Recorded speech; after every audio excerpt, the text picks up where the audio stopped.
7:21. Seguimos buscando a Quirinito, pero en lo que aparece, Julio Alberto Martínez. Gracias, Orlando. Buenos días a Pedro Manuel Casal. Qué presentaciones de Orlando, sí. Búscalo que no lo encuentran. Y a través de Pedro, el saludo es extensivo a todo el equipo y a todos los oyentes. Señores, miren, yo solamente quiero agregar algo sobre el caso de Quirinito, porque creo que Orlando hizo una cronología interesante y que no tiene desperdicio. Así es. Solamente agregar algo que yo creo que para el sistema de justicia representa o va a representar una gran crisis cuando se hable sobre los elementos de prueba. ¿Y ustedes saben a qué me refiero?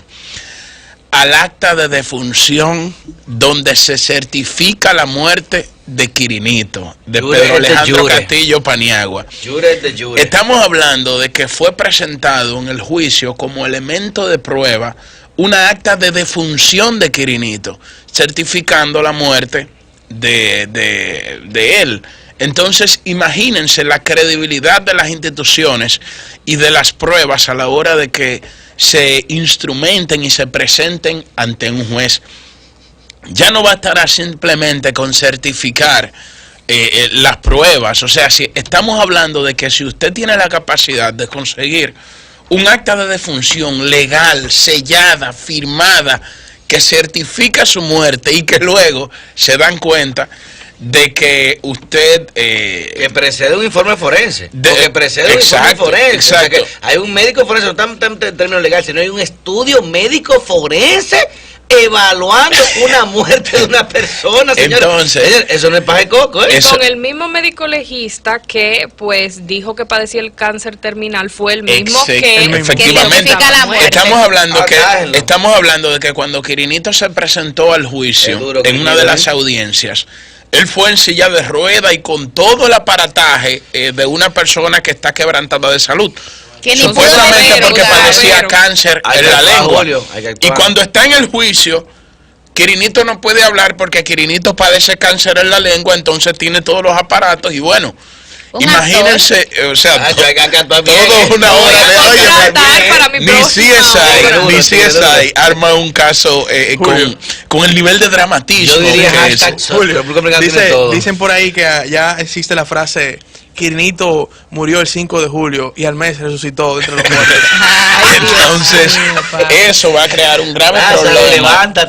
Eso va a crear un grave problema al sistema de justicia de nuestro país, porque ya los jueces van a tener como referente de que se presentaron actas de defunciones que son falsas, donde se presentaron certificados médicos que son falsos, pero están totalmente sellados, donde se presenta un imputado en silla de ruedas que no puede hablar frente al juez, Julio, y que luego tú en Estados Unidos pides una certificación de grado, desaparece en cualquier institución y tu certificación viene ya legalizada, viene lista, tú la puedes ir, llevarla al ministerio donde tú quieras, exportarla como tú quieras.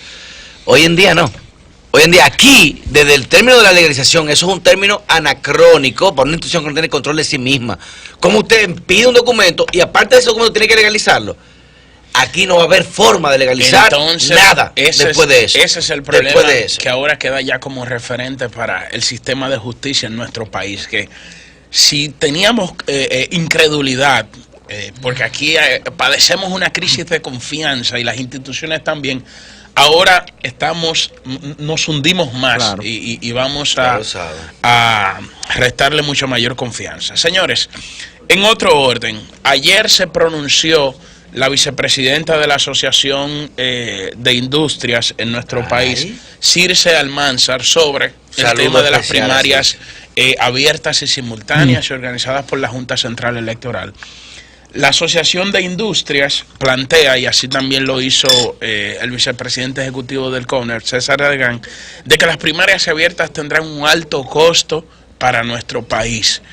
Esto viene a agregarle otro elemento a este debate sobre las primarias, porque nosotros vemos y decimos, bueno, el primero que se pronuncia en contra o de lo que dice que sería un acto inconstitucional es el presidente de la Junta Central Electoral, porque fue quien fungió o la fundación para que trabajaba fue la que sometió el recurso de inconstitucionalidad de la ley 286-4. Entonces, a esto se le viene sumando también ahora el sector empresarial. Pero a esto también se le han venido sumando los partidos de oposición, que nosotros dijimos el sábado pasado de que el Partido Revolucionario Moderno, de cara a su convención, ha comenzado a reorganizar su padrón y están reinscribiendo a los miembros de su partido. Estamos hablando de que sectores importantes han clamado, ¿no?, su voz de alarma frente a este tema. Ahora, hay un aspecto jurídico que hay que tomar en cuenta, que se le agrega al debate, y sobre todo por el tema de la consulta que hará el comité político a varios constitucionalistas, que Ernesto me dio la información de que habrán constitucionalistas internacionales, abogados de gran prestancia internacional, que van a ser parte de esa comisión. Yo creo que aquí hay suficiente, pero el hecho de que haya abogados internacionales también le daría más legitimidad al proceso, porque aquí todo el mundo es de un lado o es de otro lado. Aquí no existe la neutralidad. Juristas internacionales que van a evaluar la Constitución Dominicana o una sentencia. Que estarán siendo parte de la comisión de juristas que va a estudiar a lo interno del comité político. Inclusive se utilizó como argumento para buscar la opinión de tercero, que para la confección de la Constitución, para la confección de la Constitución del 2010 se buscaron juristas españoles, juristas colombianos, constitucionalistas, siendo un poco más precisos, y que para esta ocasión, ante eso que Julio hablaba, de la falta de credibilidad de muchos estamentos, inclusive institucionales, daría mayor legitimidad a lo que se está haciendo. Y miren cuál es el elemento jurídico que se le agrega al debate ahora, y que esto le puede dar otra connotación desde el punto de vista jurídico. Miren, cuando se habla de la sentencia del 16 de marzo del año 2015 que declara inconstitucional la ley 286-04, que habla que versa sobre las primarias abiertas y simultáneas, se hace en un contexto donde la Constitución de la República establecía en su artículo 104 que establecía lo siguiente sobre los partidos políticos, y escuchen bien, para que hagamos un análisis comparativo de lo que establecía la Constitución anterior al 2010 sobre los partidos políticos y lo que establece la Constitución del año 2010 sobre los partidos políticos. La Constitución anterior al 2010, la Constitución del año 2004, del año 2002, del año 2002, que sufrió una modificación en el gobierno de Hipólito Mejía, establecía en su artículo 104 sobre los partidos políticos, dice: es libre la organización de partidos y asociaciones políticas de acuerdo con la ley, siempre que sus tendencias se conformen a los principios establecidos en la Constitución. El artículo 104 apenas versaba sobre eso, cuando hacía referencia a los partidos políticos. Establecía que es libre, que siempre y cuando no se viole un principio de la Constitución, es libre la organización de los partidos y de las asociaciones políticas de acuerdo con la ley. En ese contexto se falla la sentencia del 16 de marzo del año 2015 que declara inconstitucional esa ley sobre las primarias abiertas. Ahora, cuando nos referimos a la Constitución del año 2010, estamos hablando de la Constitución más progresista de nuestro país. Y cuidado de la región. La Constitución más progresista de nuestro país, porque le da un carácter constitucional a los derechos fundamentales de las personas. Muchos derechos, no solamente de segunda generación, los constitucionaliza, primera vez en nuestra historia, creando un rango constitucional de esos derechos secundarios, como se podría decir. O sea que, más que progresista, una constitución de avanzada. Que reformó el doctor Leonel Fernández. Entonces, ¿qué pasa con esa constitución? Ojalá que la cumplan y la que esa constitución le otorga, pero fíjense lo que le estoy hablando, esta constitución del año 2010, la cambiaron en el 2003, en su artículo 216, le otorga otro carácter, o dota de otra, o de mayor sustancia a los partidos políticos, porque dice esta constitución del año 2010, en su artículo 216, la organización se refiere a partidos políticos y dice, cito: La organización de partidos, agrupaciones y movimientos políticos es libre, con sujeción a los principios establecidos en esta Constitución. Su conformación y funcionamiento deben sustentarse en el respeto a la democracia interna y a la transparencia de conformidad con la ley. Perfecto.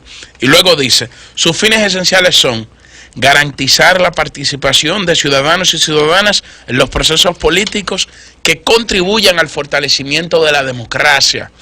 O sea, estamos hablando de que la Constitución del año 2004 no estimulaba la participación de los ciudadanos en el proceso político y de esa manera contribuir a fortalecer la democracia interna de los partidos políticos. Y la Constitución del año 2010 sí le otorga ese carácter a las organizaciones políticas, de manera que si el debate se enrumba o transita por esas nuevas garantías que le otorga la Constitución a los partidos políticos, eso evidentemente que pudiera favorecer a los que sostienen las primarias abiertas, simultáneas y con el padrón de la Junta Central Electoral. No obstante, yo sostengo o reitero mi criterio en función de eso, de que yo creo que lo que nosotros tenemos que hacer es depurar el padrón de los partidos políticos, así mismo como lo está haciendo, por ejemplo, el PRM. Ahora, ¿qué es lo que hay que garantizar, a mi humilde opinión? Que cuando se vaya a una provincia, por ejemplo, Luis Abinader hace una actividad en San Pedro de Macorís y van los miembros de la comisión que están organizando el padrón, que cuando lleguen a San Francisco de Macorís no solamente inscriban la gente de Luis, sino que inscriban la gente, a todos, de todas las facciones, de las distintas facciones del partido. Dentro del PLD, que se vaya a la provincia de La Romana. Bueno, tenemos un padrón, vamos a depurar los PLDistas de La Romana. Que no se inscriban solamente ni los PLDistas de Lionel, ni los PLDistas de Danilo, o los PLDistas de X o Y persona, del doctor Reinaldo Pared. No. Sino que se inscriban todos los PLDistas, y eso con una comisión que garantice el equilibrio de las facciones dentro de un partido y que se le otorgue esa legitimidad, porque lo que la legitimidad lo da es la pluralidad de intereses cuando se sienten representados en una determinada entidad, y que una comisión de esa envergadura organice el padrón de los partidos políticos. No obstante, creo que este elemento y estos derechos que se le otorgan a los partidos a partir de la Constitución del año 2010 favorece el argumento de los que plantean las primarias abiertas, simultáneas y con el padrón de la Junta Central Electoral.